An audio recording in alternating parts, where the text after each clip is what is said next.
Bonjour sportives et sportifs motivés et bienvenue sur ma chaîne. Aujourd'hui je souhaite aborder le thème de l'auto-sabotage qui nous empêche soit d'être performant dans son activité sportive, soit de rester motivé. Alors pour définir ce qu'est l'auto-sabotage, je dirais qu'il s'agit de s'empêcher de réussir ce que l'on entreprend.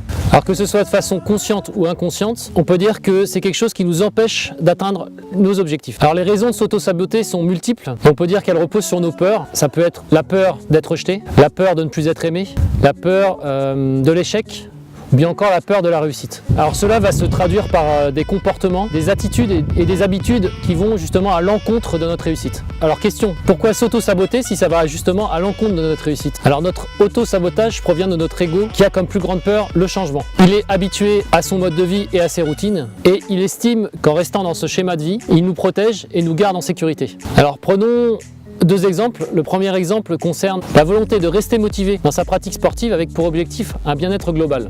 Vous avez donc décidé de faire du renforcement musculaire 2 fois par semaine et progressivement, tout se passe bien. Votre attitude, votre comportement et vos habitudes se mettent à changer.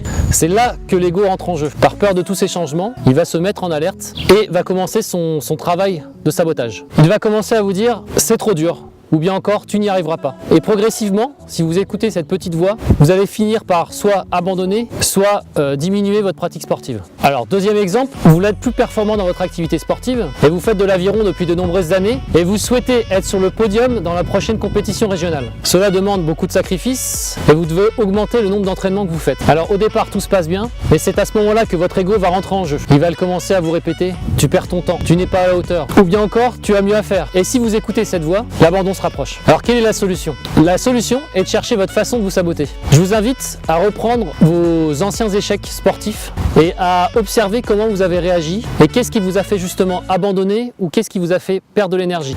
Qu'est-ce qu'à ce moment-là vous êtes dit? Donc vous pouvez reprendre ces échecs, prendre un crayon, une feuille et noter tout ce qui vous vient. Cette liste va vous permettre d'anticiper la prochaine fois où votre auto-saboteur va se mettre en marche et vous allez pouvoir le faire taire pour continuer à performer ou à rester motivé dans votre activité sportive. Merci d'avoir visionné cette vidéo. N'hésitez pas à vous abonner sur ma chaîne. Je vous invite également à consulter mon site internet olivier-dulac.com et si vous avez des commentaires, je me ferai un plaisir d'y répondre. À bientôt.